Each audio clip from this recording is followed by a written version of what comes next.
ఇంకా తీసుకెళ్తాడు పుష్పక విమానంలో నుంచి లంకారాజ్యానికి తీసుకెళ్ళినాక రావణుడు అక్కడ సుజట అనే రాక్షసుడికి భోజనం ఇచ్చి నువ్వు ఇవ్వు అని చెప్తే మాత గబగబా ధ్యానం చేసి రాముల వారితో నేను ఎక్కడున్నానో రాముల వారికి తెలియాలి అని ధ్యాన సాధన కొనసాగించాలి అని గబగబా నీళ్ళు తాగుతుంది. ఎప్పుడైతే సీతామాత నీళ్లు తాగుతుందో రావణుడు మంత్రం చేస్తాడు మాట. ఎలాంటి మంత్రం అంటే ఆ నీళ్లు తాగిన వాళ్ళు రావణుడు వసైపోతారు. ఎన్ని భ్రమలైనా సృష్టించవచ్చు. ఆ భ్రమలను సీతామాత తిప్పికొట్టగలగాలి. ఎలాంటి భ్రమలు సృష్టిస్తారంటే ఒకసారేమో రాముడు తన కుమారుడు చంపుతున్నట్టు భ్రమలు సృష్టిస్తాడు. అప్పుడు సీతామాత రాముడు కాదు రావణుడు, ఇది రావణుడు సృష్టించిన భ్రమ అంటుంది. అయినా కానీ రావణుడిలో అది సీత నన్ను భయపెట్టాలని చూస్తుంది, సీతలో ఎంతో ధైర్యం ఉంది, కానీ నేను ఆవిడ శక్తిహీనురాలను చేయాలి అంటే ఏం చేయాలి? రావణుడు నువ్వు ఓడిపోయావు, నేనే గెలిచాను అంటాడు. కానీ ఇక్కడ గెలిచింది ఎవరు? సీతామాతే. ఎందుకు ఇది ఇలా రావణుడు చేస్తున్నాడు అంటే సీతామాతలో ధైర్యం పోగొట్టడానికి మళ్ళీ ఇంకో భ్రమను సృష్టిస్తాడు. ఎలాంటిదంటే రాముడు ఇంకొక భార్యని వివాహం చేసుకున్నాడనే భ్రమను సృష్టిస్తాడు. సృష్టిస్తే సీతామాత అడుగుతుంది, రామా నేను బతికే ఉన్నాను అని చెప్తే రాముడు వాళ్ళ సీత చెప్తుంటాడు, సీత చనిపోయింది, నువ్వే నా పట్టపు రాణివి అని చెప్తుంటాడు. చెప్తుండగానే సీతమ్మ కనిపెడుతుంది రాములు వారు ఏకపత్ని వ్రతుడు, వేరే స్త్రీని వివాహం చేసుకోడు, ఇది రావణుడు అంటుంది. ఈ రావణుడు అనగానే రావణుడు సృష్టించిన భ్రమ మాయమైపోతుంది.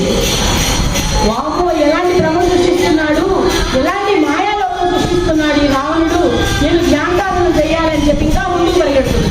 ఈసారి పరిగెడుతుంటే చుట్టూ గాజు గోడలు, ఆ గాజు గోడలు గెటిలినా గాజు గోడలే, ముందుకు వెళ్ళలేకపోతుంది సీతమ్మ. ఇదేంటి నేను ఎంత ప్రయత్నిస్తున్నా ముందుకు వెళ్ళలేకపోతున్నాను, ఇదే శక్తి అనగానే ఆ గాజు గోడలో నుంచి రావణుడు కనపడతాడు. ఇది నేను సృష్టించాను అంటాడు. నాయన ఇంకా ఎలాంటి సృష్టిస్తావు ఇలాంటి భ్రమలు అని చెప్పి, నువ్వే సృష్టించావు ఈ భ్రమ అంటే నేనే గెలిచాను నువ్వు ఓడిపోయావు అని పదే అంటాడు. ఎందుకంటే సీతామాతను శక్తిహీనురాలను చేయాలి. సీతామాత తనలో శక్తి లేదు అని అనుకోండి, శక్తిహీనురాలైపోయి రావణుడు వశమైపోతుంది.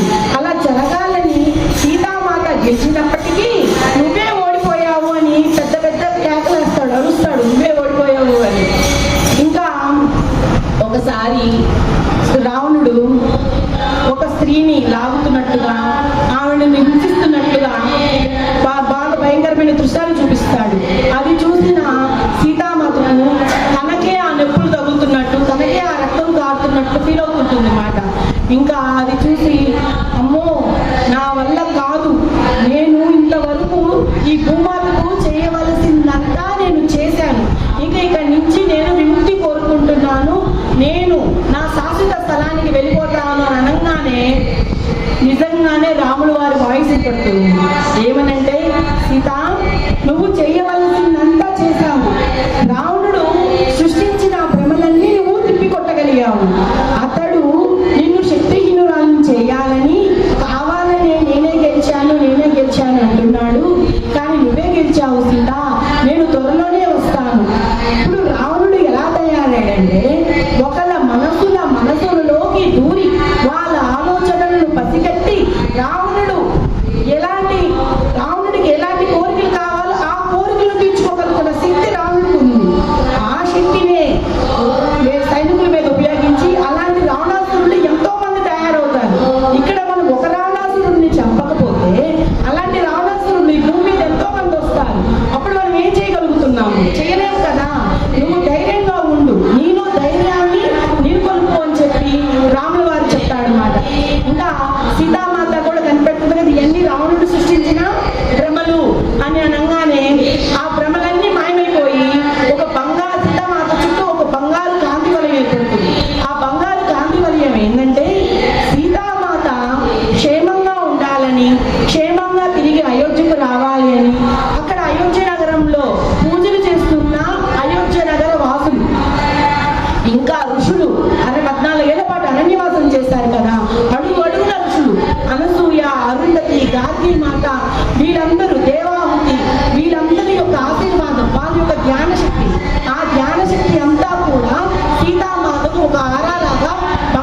సాంగత్యం ఏర్పడిపోతుంది మాట.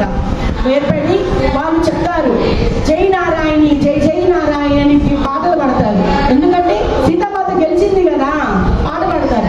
జై నారాయణ అని ఎప్పుడైతే అంటారో వాళ్ళు, ఆ మాటలు రావణాసురుడు మనసులోకి వెళ్ళిపోతాయి అన్నమాట. అప్పుడు రావణాసురుడికి గత జన్మలు అన్ని గుర్తుకొస్తాయి. రావణాసురుడి మొదటి జన్మ హిరణ్యకశిపుడు. ఈ హిరణ్యకశిపుడు మాట రెండవ జన్మే ఈ రావణాసురుడు. ఇంకా గుర్తు తెచ్చుకుంటాడు.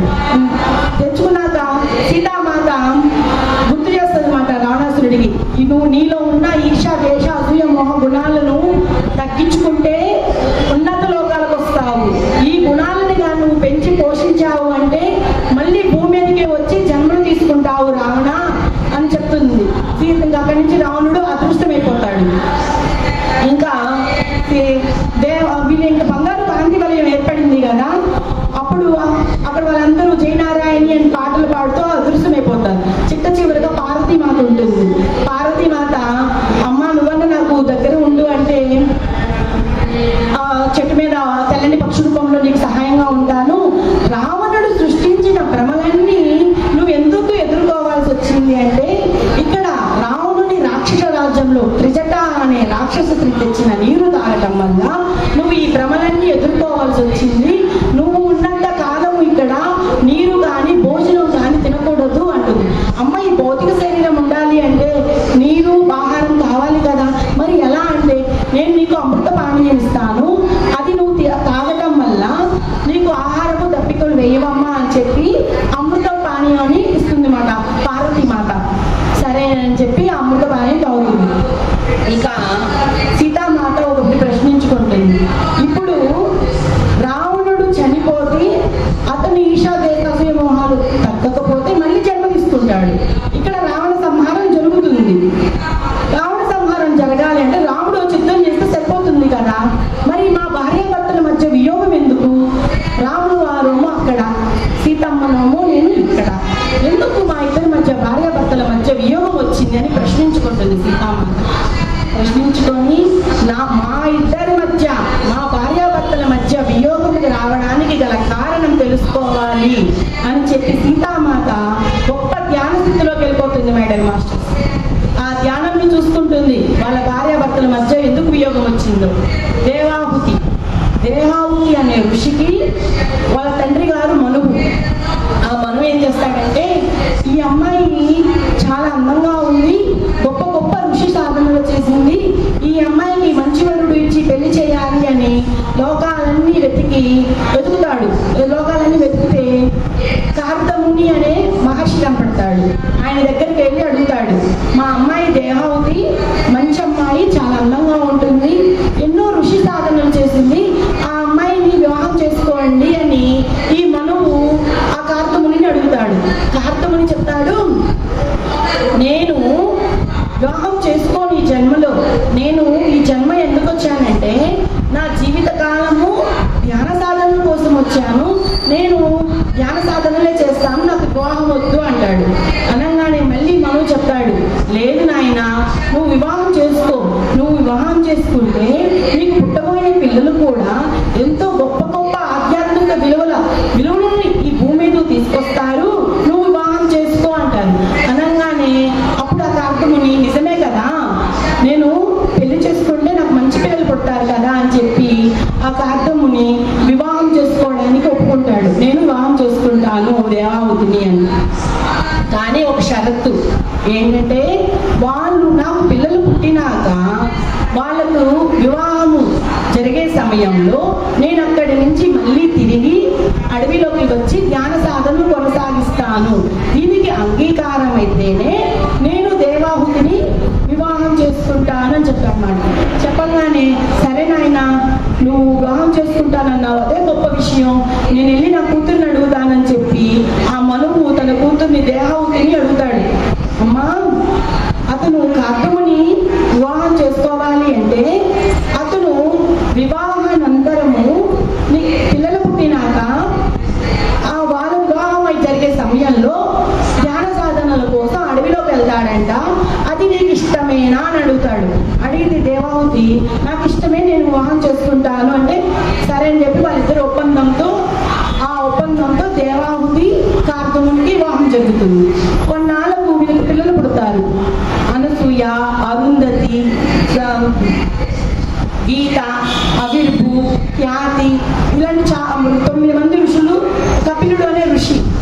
అబ్బాయి మాట పుడతారు.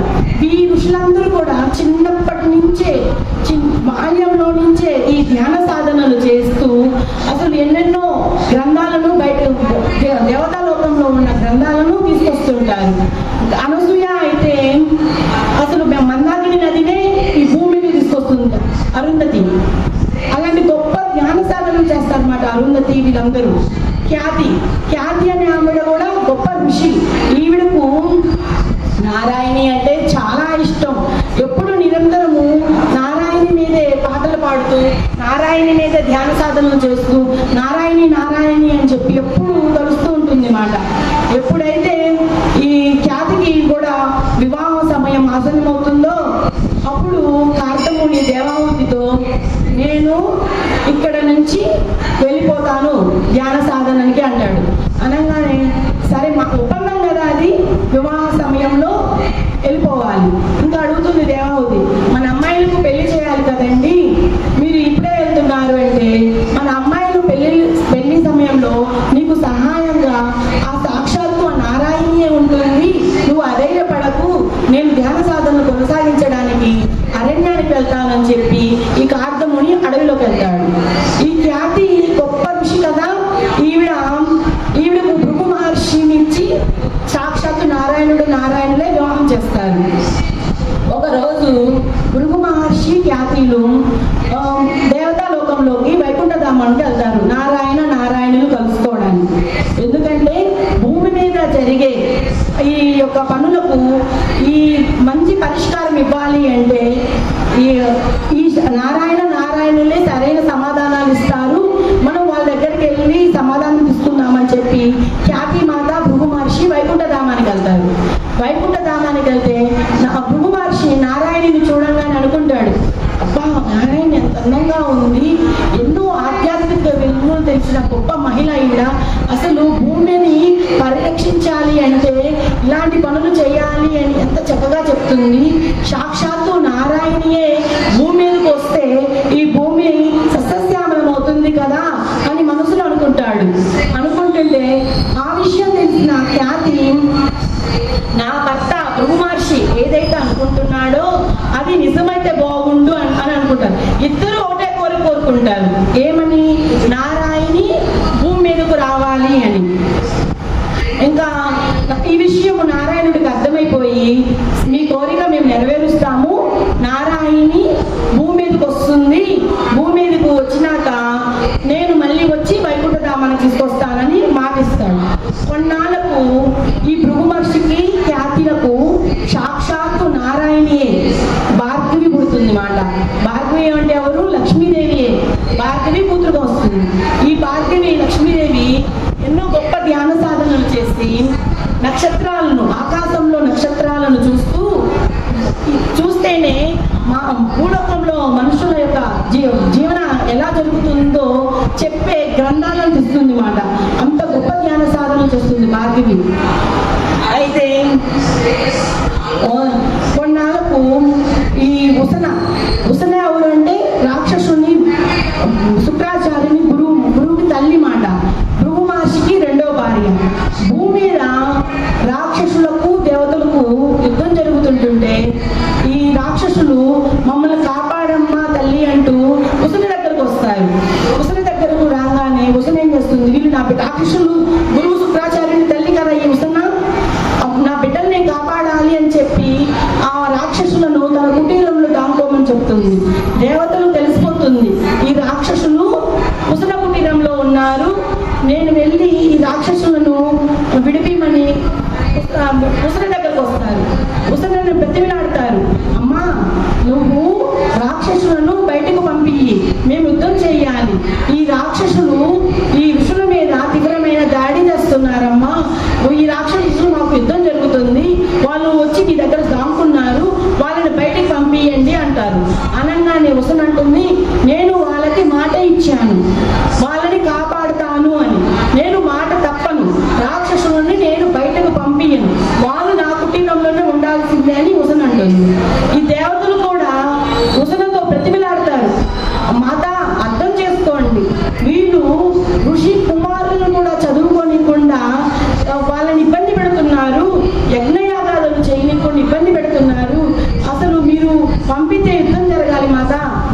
బయటికి పంపించండి అంటే ఉదన ఏది ఏమైనప్పటికీ నేను వాళ్ళని బయటకు పంపించను, ఈ రాక్షసులను నేను కాపాడాల్సిందే, నేను మాట ఇచ్చానని చెప్పి ఈ ఉసన దేవతలతో చెప్తా ఉంటుంది మాట. ఇదంతా కూడా వైకుంఠ ధామంలో ఉన్న నారాయణుడు చూస్తాడు. రాక్షసులను కాపాడుతుంది ఉసన. దేవతలు ప్రతిమిలాడుతున్నా వాళ్ళని బయటికి పంపించట్లేదు. నేను వెళ్ళి మాట్లాడాలి అని చెప్పి నారాయణుడు బయలుదేరుతుండే ఇక్కడ భార్గవి కూడా అమ్మో నారాయణుడు వచ్చాడు అంటే జరగరానిదే జరుగుతుంది అని ఆల మేఘాలతో అక్కడ ఉసన కుటీరానికి భార్గవి వచ్చేస్తుంది. నారాయణుడు అడుగుతాడు, మాత వాళ్ళని విడిచిపెట్టండి రాక్షసులను. రాక్షసులు ఈ గ్రంథాలను కూడా తగలబెట్టేస్తున్నారు. భవిష్యత్తులో భావితరాలకు మనం ఏమందియాలి? దయచేసి యుద్ధం జరగనీయండి, అడ్డు రామకండి అని నారాయణుడు కూడా అడుగుతాడు. కానీ ఉసన నేను మాట ఇచ్చాను, నేను మాట తప్పను, ఇదే మాట చెప్తుంది. నారాయణుడు కూడా ప్రతిమలాడుతాడు, అమ్మా ఇప్పుడు నువ్వు కానీ పంపించకపోతే ఘోరమైన యుద్ధమే జరుగుతుంది, ఆ యుద్ధాన్ని ఆహ్వానిస్తావా నువ్వు అని కూడా అంటాడు. అంటే దానికి కూడా సిద్ధమే అంటుంది. అసలు ఉసన ఏమవుతుందండి నారాయణుడికి అర్థవుతుంది. ఎలా అంటే భృగు మహర్షికి ఉసన ఏమవుతుంది? రెండో భార్య. మొదటి భార్య ఖ్యాతి. భృగు మహర్షికి ఖ్యాతిలకు పుట్టిన బిడ్డ భార్గవి. భార్య ఎవరు? సాక్షాత్తు నారాయణుడు. మరి నారాయణుడు ఏమవుతాడు? అల్లుడు. ఎంత ప్రతిమిలాడినా కానీ ఉసన తప్పుకోదు మాట. కుటీరం వాళ్ళని బయటికి రానివ్వను. ధర్మానికి అధర్మానికి మధ్య యుద్ధం జరుగుతుంది, ధర్మమే గెలుస్తుంది, మీరు దారి పండి అంటాడు. అంటే నాకు తెలుసు ధర్మమే గెలుస్తుంది అని, కానీ నేను ఇవ్వను అంటుంది. ఇంకా నారాయణుడికి కోపం వచ్చేస్తుంది మాట. మరి ఏం చేద్దాము అంటే ఒక ఋషి స్త్రీలు మాట తప్పరు, నేను మాత్రము వీళ్ళని కాపాడుతాననే చెప్తుంది మాట ఉసన. భార్గవి కూడా అమ్మ నారాయణుడు కూడా వచ్చేసాడు, నారాయణుడు కూడా చెప్తున్నాడు మీరు మాట తప్పితే ఏం కాదమ్మా, దానికి తగిన పరిష్కారం ఏదో చూసుకోవచ్చు, ఇక్కడ అంతకంటే ఘోరం జరుగుతుంది, నారాయణుడు వచ్చేసాడు, మీరు దారి పండమ్మా, రాక్షసులను పంపియండి అమ్మా అని ఆ భార్గవి కూడా ఉసనని బతిమలాడుతుంది. కానీ ఇంకా ఉసన కొంచెం ఆలోచించి సరే నారాయణ, నాకు ఈ భౌతిక దేహాన్ని వదిలిపెట్టే సమయము ఆసన్నమైంది, నేను ఈ శరీరాన్ని వదిలిపెట్టడానికి సిద్ధంగా ఉన్నా, నేను చావనైనా చస్తాను కానీ నేను మాత్రం మాట తప్పను, నాకు కోరిక ఉంది, నీ చేతుల్లో నేను చావటము నాకు ఇష్టమే అని అంటుంది. ఇంకా అనగానే నారాయణుడు ఆ యొక్క ఉసన ఆత్మను సున్నితంగా బయటకు తీస్తాడు. ఇదంతా కూడా భృగు మహర్షి మొత్తం చూడడు, ఉసన చనిపోయిందనేదే చూస్తాడు ధ్యానంలో. తన రెండవ భార్య ఉసన మరణించింది అని భృగు మహర్షి చూస్తాడు.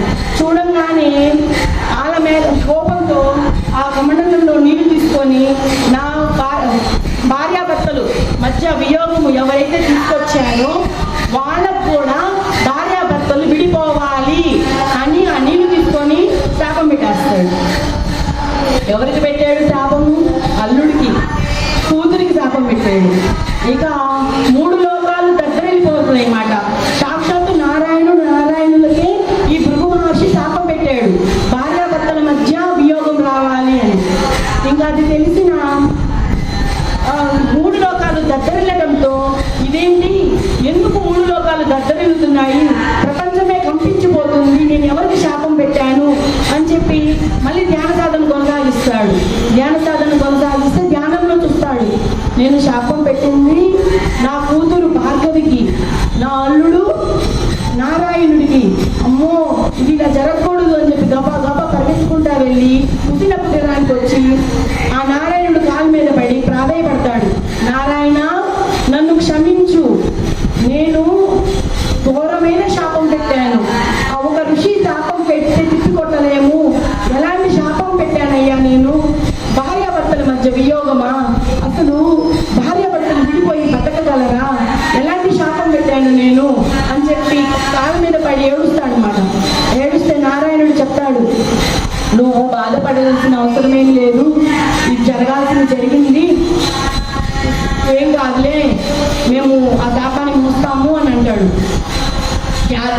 మొదటి భార్య, భృగు మహర్షి మొదటి భార్య ఖ్యాతి. ఆవిడ వచ్చి ఇంకా తిడుతుంది మాట, అసలు ఎవరికి నువ్వు శాపం పెట్టావు? మన కూతురికి భార్గవికి నువ్వు శాపం పెట్టావు.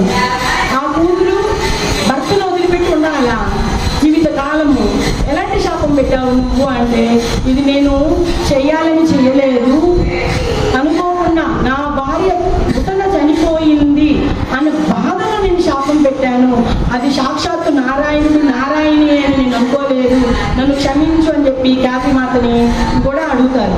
అడిగితే అప్పుడు ఖ్యాతి మాత అంటుంది, అయ్యో భార్యాభర్తలు ఒకరిని విడిచి ఒకరు ఉండలేరు, నేను నా భర్త ఎలాంటి శాపం పెట్టాడు, ఈ శాపాన్ని తిప్పికొట్టగలగాలి, ఈ శాపాన్ని తిప్పికొట్టగలగాలి అంటే ఏం చేయాలి నారాయణ అని చెప్పి నారాయణుడు అడుగుతుంది. నారాయణుడు కూడా చెప్తాడు, ఒక ఋషి శాపం పెట్టాడు అంటే ఆ శాపాన్ని మనం తిప్పికొట్టలేము, కానీ తగ్గించవచ్చు అని అంటాడు. అంటే సరే ఎలా తగ్గిద్దాము అని చెప్పి ఖ్యాతి మాత వీళ్ళు బాగా ధ్యాన సాధన చేస్తారు కదా, ఆ ధ్యాన సాధన ఫలమంతా ఖ్యాతి మాత తన కూతురైన భార్గవికి ఇస్తూ, అమ్మా మీ భార్యాభర్తల మధ్య వియోగము జీవిత కాలము కాదు, కేవలము 2 సార్లే అని అంటుంది మాట. అది అని అనగానే నారాయణుడు కూడా నిరంతరం ధ్యానం చేస్తాడు కదా, చెప్తాడు మాట, మేము ఈ శాపాన్ని భూమి మీదకి వచ్చినప్పుడు లోక కళ్యాణం కోసమే ఉపయోగిస్తాము, మీ శాపం కూడా లోక కళ్యాణానికి ఉపయోగపడుతుంది, మీరు మాకు శాపం పెట్టారని మీరు బాధపడద్దు, మీ శాపం కూడా లోక కళ్యాణమే అని చెప్పి నారాయణులు వాళ్ళని బాధపడకుండా చెప్తారన్నమాట, బాధపడద్దు అని. అంటే ఇప్పుడు చూడండి 2 సార్లు కదా, 2 సార్లు అంటే ఇప్పుడు సీతమ్మ 1 సంవత్సరం ఎక్కడ ఉంటుంది, రావణుని లంకలో, ఇంకొకసారి అది గర్భవతిలో ఉన్నప్పుడు మళ్ళీ అడవికి వస్తుంది మాట, 2 సార్లు. అంటే జీవిత కాలము భార్యాభర్తల మధ్య వియోగాన్ని ధ్యానం చేసి ఆ ధ్యాన ఫలముతో 2 సార్లుకి తగ్గించబడింది మాట. అంటే ధ్యానం చేస్తే మనము గత జన్మలో తెచ్చుకున్న శాపాలైనా ఉండొచ్చండి, కర్మలైనా ఉండొచ్చు, ఏవైనా కానీ అవి తగ్గుతాయి అని చెప్పటానికే మన సీతాయన గ్రంథం మాట. ఇంకా సీతమ్మ తల్లి చూస్తుంది గత జన్మ రహస్యం, మా భార్యాభర్తల మధ్య వియోగం ఎందుకు వచ్చింది, ఇది శాపము అని. అంటే దేహావతితో అడుగుతుంది, అమ్మా ఇది శాపం కదా, మాకు భృగుమహర్షి మా తల్లి గారు పెట్టిన శాపం కదా అని బాధపడుతుంటే, ఆ తల్లి బాధను తీర్చాలని దేహావతి సీతమ్మను, నా చేతులు పెట్టి నేను చోట తీసుకెళ్తానని చెప్పి బంగారు కాంతి రూపంలో వాళ్ళిద్దరూ ఆకాశంలో వైపు ఎగురుతూ అయోధ్య నగరానికి ఉన్న సరియు నది ఒడ్డుకు వస్తారు. ఆ సరియు నది ఒడ్డున ఎవరెవరు ఉంటారు, మన దేహావతి మన సీతమ్మ వాళ్ళు చూస్తారన్నమాట. సరియు నది ఒడ్డున అయోధ్య నగరంలో ఉన్న స్త్రీలందరూ మా సీతామాత క్షేమంగా తిరిగి అయోధ్య నగరానికి రావాలి, మా సీతామాత బాగుండాలి అని నిరంతరము పూజలు చేస్తున్నారన్నమాట. ఆ సరియు నదమ్మని పూజలు చేస్తూ భజనలు చేస్తున్నారు, మా తల్లి క్షేమంగా అయోధ్య నగరానికి రావాలి. అది చూసిన సీతమ్మ, నా కోసం ఈ అయోధ్య నగరం వాసులు పూజలు చేస్తున్నారా, నేనెంతో అదృష్టవంతురాలిని అని చెప్పి ఆనందపడుతుంది. అప్పుడు దేవావతమ్మ చెప్తుంది, అయ్యో ఇది అసలు ఎలా జరుగుతుందంటే, మొదట సరియు నదమ్మకు వచ్చింది ఒక స్త్రీయే, ఆ స్త్రీని చూసి అయోధ్య నగరంలోని స్త్రీలందరూ వచ్చి నువ్వు ఎక్కడున్నా బాగుండాలి, నువ్వు క్షేమంగా తిరిగి అయోధ్య నగరానికి రావాలి అని వాళ్ళు ప్రార్థనలు భజనలు చేస్తున్నారమ్మా అని చెప్తుందన్నమాట. అని చెప్పి నిజంగా నేను ఎంతో అదృష్టవంతురాలని, ఇంత గొప్ప ప్రేమ ఈ అయోధ్య నగర వాసులు నా మీద ఇంత గొప్ప ప్రేమను చూపిస్తున్నారా అని చెప్తుండగానే సీతామాత ఆ రావణుడి లంకలోకి వచ్చేస్తుంది మాట. ఆ కాంతి అనేది సీతామాత భౌతిక శరీరంలోకి వస్తుంది. వచ్చి దేవతమ్మ ఇంకా నేను వెళ్తానమ్మా, నేను వెళ్ళాలి కదా అంటే సీతమ్మ తల్లి అడుగుతుంది, అమ్మా నువ్వు వెళ్ళొద్దు, నువ్వు ఇక్కడే ఉండు, నాకు ధైర్యంగా నువ్వు ఇక్కడే ఉండు అని బ్రతిలాడుతుంది. బ్రతిలాడితే కాదు, నేను వెళ్ళాలి, నీ కోసము నీకు ఎలాంటి ఇబ్బందులు కలగకుండా నిన్ను చూసుకుంటూ పైన తెల్లని పక్షి రూపంలో అక్కడ పార్వతీమాత ఉంది, నీ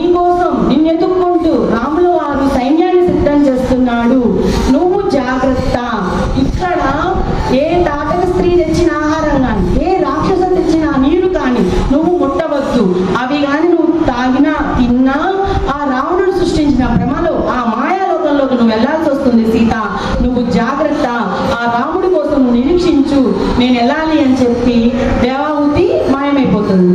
మాయమైపోగానే సీతమ్మలో ఆనందం ఏంటి, అయోధ్య వాసులు నా కోసం పూజలు భజనలు చేస్తున్నారా, నేను క్షేమంగా ఉండాలని, నేను వాళ్ళ కోసం ఏమి ఇవ్వాలి, నేను కూడా వాళ్ళకి ఏదైనా ఇవ్వాలి కదా, నేను వాళ్ళ కోసం భవిష్యత్తు చూస్తాను అని చెప్పి ఇంకా ధ్యాన సాధన చేసి భవిష్యత్తులోకి వెళ్ళిపోతుంది. త్రేతాయుగం దాటిపోతుంది, ద్వాపర యుగం దాటిపోతుంది, కలియుగంలోకి ఎంటరైపోతుంది. ధ్యానంలో భవిష్యత్తు చూడొచ్చు మై డియర్ మాస్టర్స్. ఈ కలియుగంలో ఎలా ఉంటారంటే స్త్రీలు ఎందుకు పనికిరారని, పురుషుల చేత అంచివేయబడతారని, స్త్రీలకు డబ్బు పట్ల ఎలాంటి అధికారము ఉండదని, స్త్రీలు గర్భంలో ఉన్నప్పుడే స్త్రీలే చంపేస్తారని, స్త్రీలు భూమి మీదకి వచ్చారంటే స్త్రీలు కష్టాలు పడతారని, స్త్రీలకు ఎలాంటి ధైర్యం ఉండదని, అలాంటి లోకాన్ని ఈ కలియుగం సృష్టించేస్తుంది. మాట చూస్తుంది, అయ్యో ఇది నీ గర్భంలో ఒక స్త్రీ ఉంటే స్త్రీయే చంపేస్తుందా, ఆ తల్లి కూతురు చంపేస్తుందా, అలాంటి లోకం ఆ కలియుగము.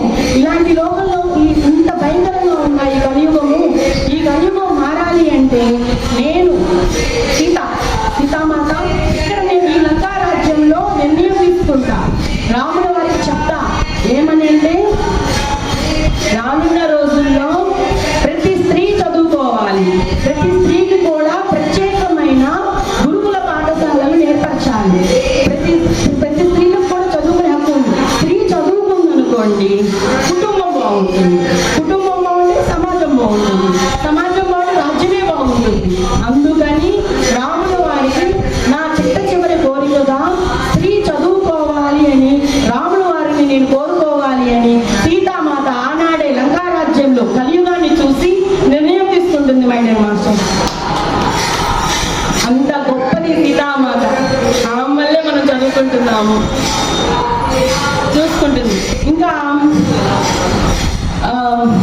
ఇప్పుడు ఇదంతా ఈ కథలన్నీ మనకు ఎలా తెలుస్తున్నాయి, అనసూయ వాళ్ళ అమ్మకు సోమ చెప్తుంది. అనసూయ ఎవరు, గత జన్మలో మీనాక్షి సీతామాత దగ్గర పనిచేసే పరిచారిక.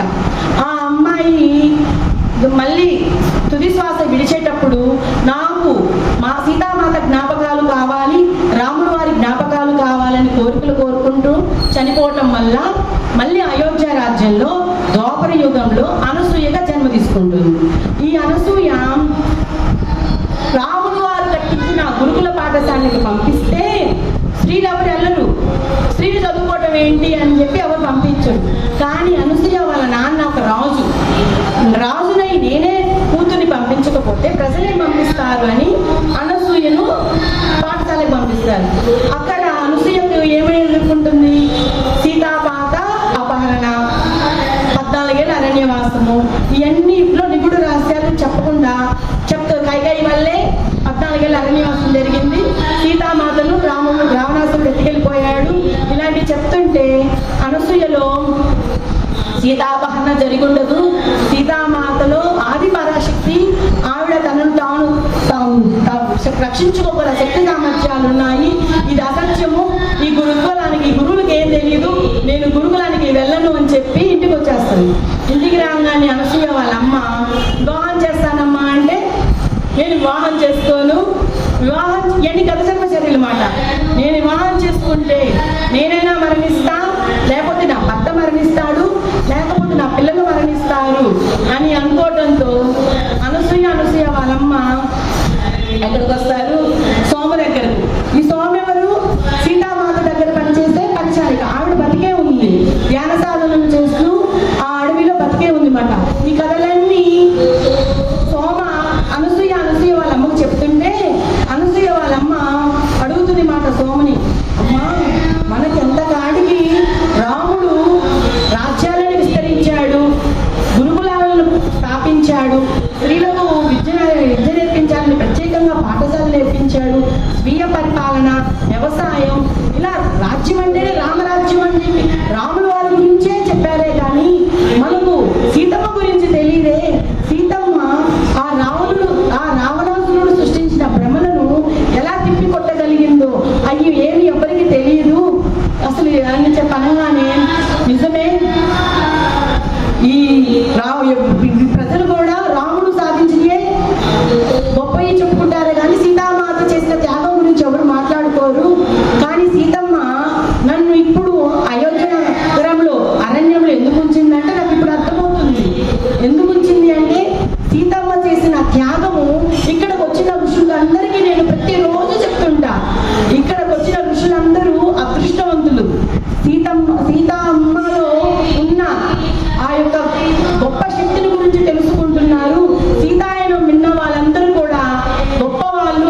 చెట్టు మీద పక్షి రూపంలో మన మాత పార్వతి మాత ఉంటుంది కదా.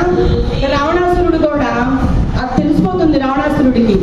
ఏమనంటే సీతలో ఎంతో శక్తి దాగి ఉంది, నేను సీతను ఏమీ చేయలేకపోతున్నాను, ఈ ఆహారము, ఈ భోజనము, ఈ నీరు ఇస్తే సీత ఇవి కానీ తింటే మాయలో పడుతుంది అని చెప్పి త్రిజట అనే రాక్షస స్త్రీకి ఇచ్చి పంపిస్తాడు.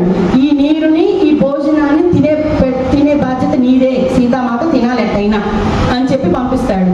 త్రిజట ఆ ఆహారము నీరు తీసుకొని మాత దగ్గరకు వస్తుంది. ఉదయం వెళ్తుంది, మాత ధ్యానంలో ఉంటుంది. మధ్యాహ్నం వెళ్తుంది, ధ్యానంలో ఉంటుంది. సాయంత్రం వెళ్తుంది, ధ్యానంలో ఉంటుంది. ఆ నీరు, భోజనం, ఆహారం తినకుండా కొన్ని వారాల పాటే ఉంటుంది మాట.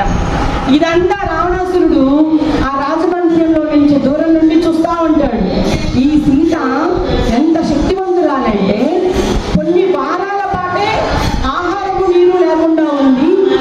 ఇంతటి శక్తి సీతకు ఎలా వచ్చింది, నేను ఎన్ని సీతతో మాట్లాడతానని కోపంతో అక్కడికి వస్తాడు.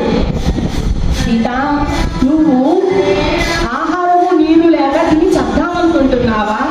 నువ్వు చావునే కోరుకునే పనైతే నేను నా కత్తితో నేను చంపేస్తాను అని చెప్పి కత్తి ఎత్తుతాడు మాట. రావణాసురుడు ఎప్పుడైతే కత్తిని ఎత్తుతాడో మాత చుట్టూ బంగారు కాంతి వలె ఉంది కదా, అదేంటి మనం సృష్టించిన ధ్యాన సాధనే. అది గొప్ప ఆరాధనగా ఆ మాతను కాపాడుతూ ఉంటుంది మాట. ఆ కత్తి ఎత్తంగానే ఆ శక్తితో, ఆ ఋషుల శక్తి బలంతో ఆ కత్తి కింద పడిపోతుంది. ఇంకా రావణాసురుడు అనుకుంటాడు, అమ్మో నాలో శక్తి లేదని ఇక్కడ రాక్షసులు ఎక్కడ కనిపెడతారో, సీత నీ వంతు తర్వాత కొట్టాలి అని చెప్పి అక్కడి నుంచి వెళ్ళిపోతాడు. ఎందుకంటే ఇక్కడ రావణాసురుడికి శక్తి లేదు, మాతే శక్తివంతురాలు. ఇంకా రావణాసురుడికి ఇక్కడ సైనికులకి ఎక్కడ తెలిసిపోతుందో నాలో శక్తి లేదు అని, సీతే గొప్ప శక్తివంతురాలు అని అనుకుంటారు అని చెప్పి అక్కడి నుంచి పారిపోతాడు అనమాట రావణాసురుడు. వెళ్ళి ఆలోచిస్తాడు, ఈ సీత చేత అన్నం కూడా తినించలేకపోతున్నా, నీరు కూడా తాగించలేకపోతున్నా, ఎంత గొప్ప శక్తివంతురాలు, నేనేం చేయాలి ఈ సీతని? ఇంకా భ్రమను సృష్టించాలి అంటే సీత నీళ్ళగా తాగాలి కదా అని రావణాసురుడు అనుకుంటా ఉంటాడు. ఇంకా తాటక స్త్రీ, ఆ స్త్రీ సీతమ్మతో అడుగుతుంది, అమ్మా ఇక్కడ నిన్ను భయపెడుతూ ఎంతో మంది రాక్షస స్త్రీలు ఉన్నారు, కానీ నీ దగ్గరకు నేను ఒక్కదానే రాగలుగుతున్నాను, నీ దగ్గరికి ఎవరు రాలేకపోతున్నారేంటి అని అడుగుతుంది మాతని సీతమ్మని. అడగగానే సీతమ్మ తల్లి చెప్తుంది, ఇక్కడ రాక్షస స్త్రీలో అందరిలో క్రూరత్వం ఉంది, వాళ్ళ కళ్ళు క్రూరంతో నిండి ఉన్నాయి, నీ కళ్ళు ఒకటే కొంచెము శాంతంగా ఉన్నాయి, అందుకే నువ్వు నాతో మాట్లాడగలుగుతున్నావు త్రిజట అని చెప్తుంది. అవునా, నాలో ప్రేమ దాగి ఉందా మాత, నిజంగా నేను అదృష్టవంతురాలని, ఇక్కడ ఎవ్వరూ నీ దగ్గరికి దరిదాపులకు కూడా రాలేకపోతున్నారు, కానీ నేను నీ దగ్గరకు వచ్చి భోజనము నీరు తీసుకురాగలుగుతున్నాను, నేను నిజంగా అదృష్టవంతురాలని మాత అని ఈ త్రిజట సీతామాత మంచి స్నేహితురాలు అవుతారు అన్నమాట. త్రిజట చెప్తుంది సీతతో, మాత ఈ రావణాసురుడు ఎంత గొప్పోడు, ఎంత శక్తివంతుడంటే ఋషులు పత్నులను అపహరించి ఇష్టం వచ్చినట్లు చేస్తున్నాడు, అతడు ఎంతో శక్తివంతుడమ్మా, నువ్వు అతన్ని ఏమి అడుగుతున్నాడు, అది చేయకూడదా అని అడుగుతుంది. సీతమ్మ ఒక నవ్వు నవ్వి, వాడు చేయాల్సిందంత చేశాడు, ఎన్నో భ్రమలు సృష్టించాడు, అవన్నీ నేను తిప్పి కొట్టగలిగాను అని చెప్పి ఒక నవ్వు నవ్వి మౌనంగా ఉంటుంది మాట. త్రిజట అక్కడి నుంచి త్రిజట వెళ్ళిపోయి సీతామాత ఆ రాముడు వారిని కలుసుకోవడానికని గొప్ప జ్ఞానస్థితిలోకి వెళ్ళిపోతుంది మాట. నేను జ్ఞానస్థితిలోకి వెళ్ళి రాముడు వారిని కలిసి నేను ఎక్కడున్నానో రాముడు వారికి తెలియాలి అని చెప్పి జ్ఞాన సాధనను కొనసాగిస్తూ రామా రామా అని జపిస్తా ఉంటే పైన తెల్లని పక్షి రూపంలో ఉన్న పార్వతి మాత చెప్తుంది కదా, మిమ్మల్ని కలవటానికి సాక్షాత్తు మహాదేవుని అంశాత్మ ఆయన హనుమంతుల వారు వస్తున్నారు అని ఆంజనేయ స్వామి మాతను ఎత్తుక్కుంటా ఆ లంకా రాజ్యంలోకి వస్తాడు. ఎంత వెతికినా సీతామాత కనపడదు, అది ఇసుకొచ్చేస్తుంది హనుమంతుల వారికి. ఈ రావణుడు ఎన్ని లోకాలు సృష్టించాడు, నేను నా మాతని కనిపెట్టలేకపోతున్నానే, ఎంత ఎతికినా నా మాత నాకు కనపడటం లేదు అనుకోగానే రామా రామా అనే శబ్దం వినపడుతుంది హనుమంతుల వారికి. వినపడంగానే ఈ రాక్షస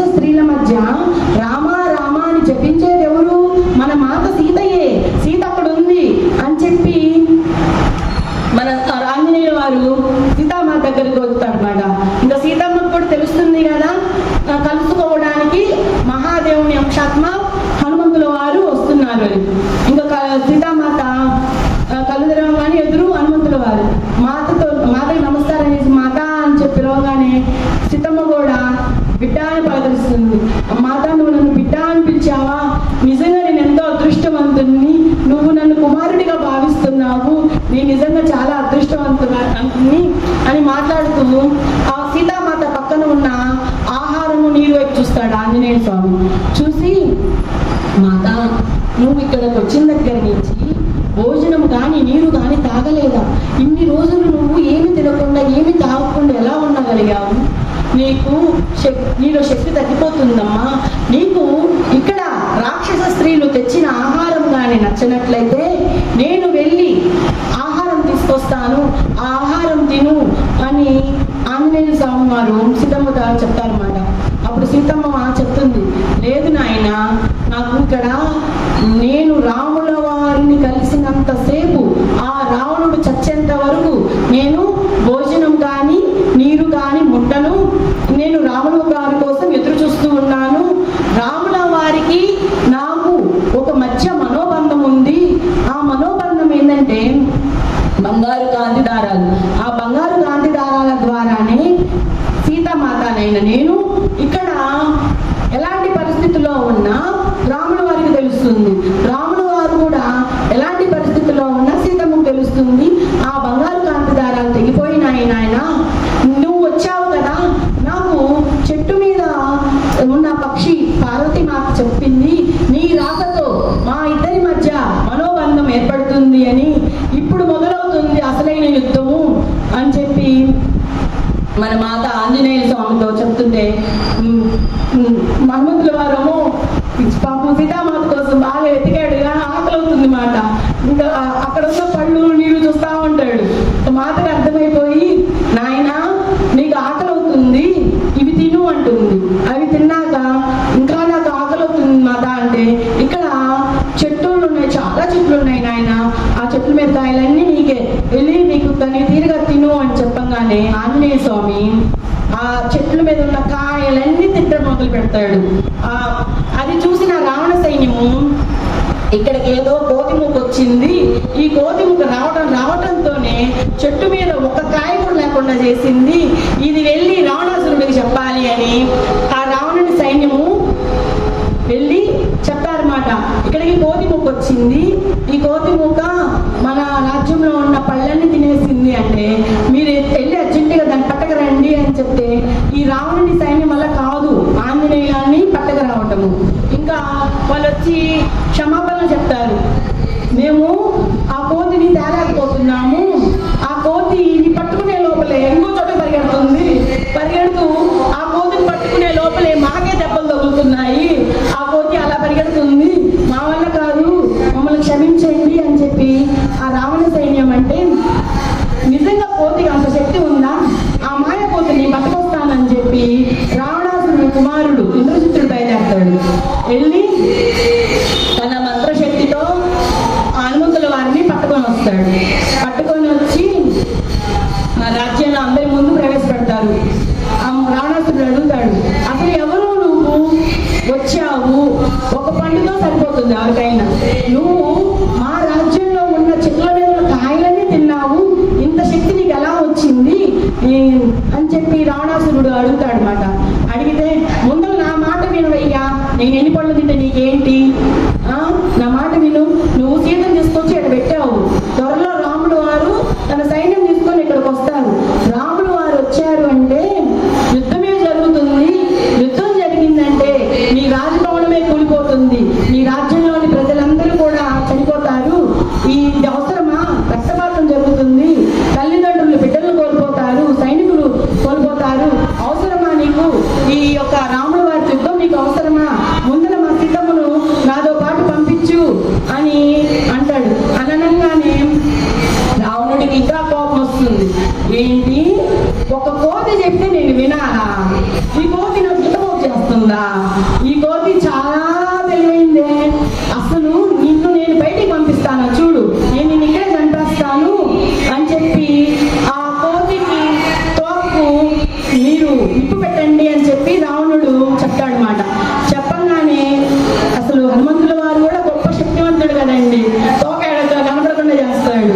ఇంకా అది చూసిన అక్కడున్న ప్రజలందరూ హేళన చేస్తారు, ఈ కోతికి అసలు తోకే లేదు అనగానే ప్రజలందరూ నవ్వుతారు అన్నమాట.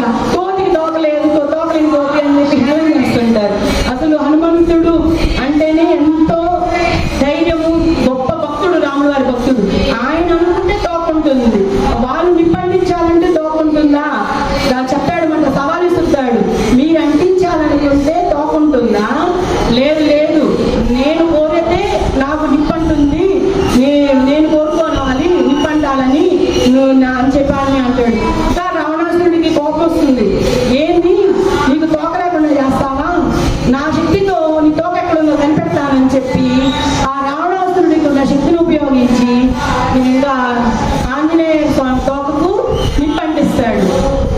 నా తోకకి నువ్వు నిప్పంటిస్తావా, ఇప్పుడు నీ రాజ్యాన్ని ఎక్కువ చేస్తాను చూడు అని చెప్పి ఆ రాజ్యంలో ఉన్న ఇళ్ళన్నీ తగలబెట్టేస్తాడు మన హనుమంతుల వారు.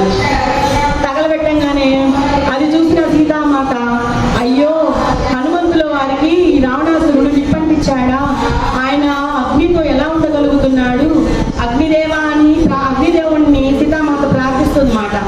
అగ్నిదేవా, హనుమంతుల వారు నా కోసం వచ్చారు, నా కోసం వచ్చి అపాయంలో పడ్డారు, హనుమంతుల వారికి ఎలాంటి అగ్ని తగలకుండా అతనికి చల్లగా ఉండేటట్టు జీవించు అని చెప్పి మన సీతమ్మ తల్లి అగ్నిదేవుడిని అడుగుతుంది మాట.